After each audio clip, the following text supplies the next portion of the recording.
Hi there, welcome to my video channel. My name is Sibela, owner and founder of Sibela Wines. I'm a winemaker, I'm a biotechnologist, and I enjoy drinking wine.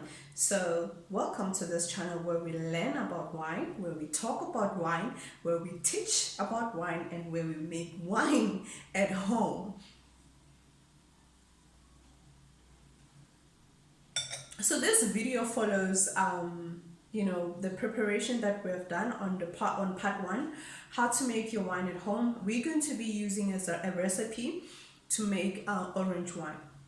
So the first part was just about you sterilizing your equipment and making sure that you work in sterile conditions, and emphasizing on the importance of working in clean environment and making sure that your equipment is sterile and free from germs, free from microorganisms, free from chemicals as well.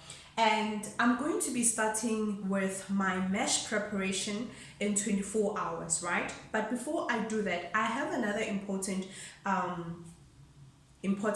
something to emphasize on. I just want to say that the role of the yeast in winemaking, it's very crucial.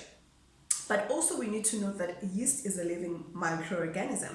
Yeast requires for certain conditions for it to thrive.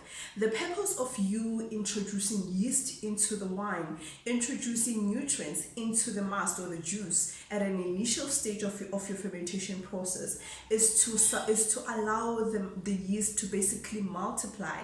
And as it multiplies under optimum conditions, it therefore allows for a successful, in terms of time and everything else, to a successful fermentation to okay. But before we basically start with our mash preparation and the beginning of our fermentation process, we need to prepare for a starter culture. The number one reason why you would want to start with your starter culture before your mash preparation is that the starter culture allows for you to cultivate thriving conditions for your yeast, to cultivate optimum conditions for your yeast. So you are preparing the environment for the yeast, so that once you introduce your starter culture into your mash, fermentation goes through without any disturbances, without any delays. So that's what you want. That's how we create a successful fermentation, and that's how we make a great quality wine. So, but you preparing the starter culture, what you're going to be needing, I'm using a 1 liter bottle, and this one, remember, everything is clean. You work under sterile conditions.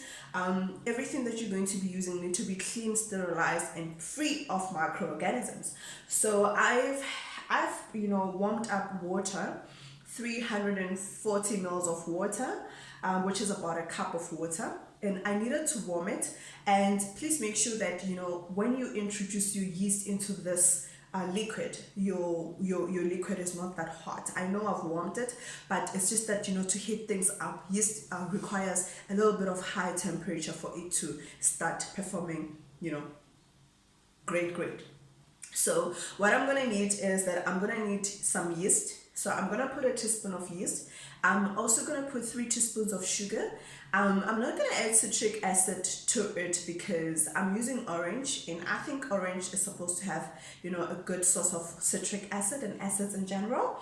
So I'm gonna add yeast. I'm gonna add nutrient salts. I'm gonna add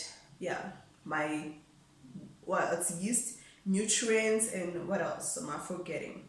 I think that's just it. And I'm gonna add a teaspoon of each, but I'm gonna add 3 teaspoons of sugar, and then I'm gonna mix everything together, and I'm gonna cover it maybe with like a cotton, cover it for 24 hours, and I'm going to use it for my fermentation. So that will be part 3.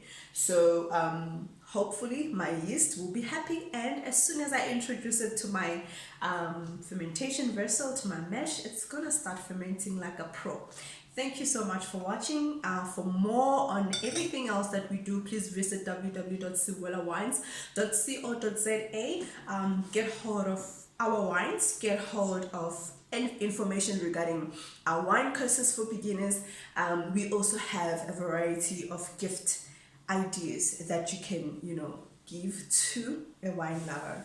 And thank you so much for watching this video. See you soon on part 3 of how to make orange wine at home. Cheers!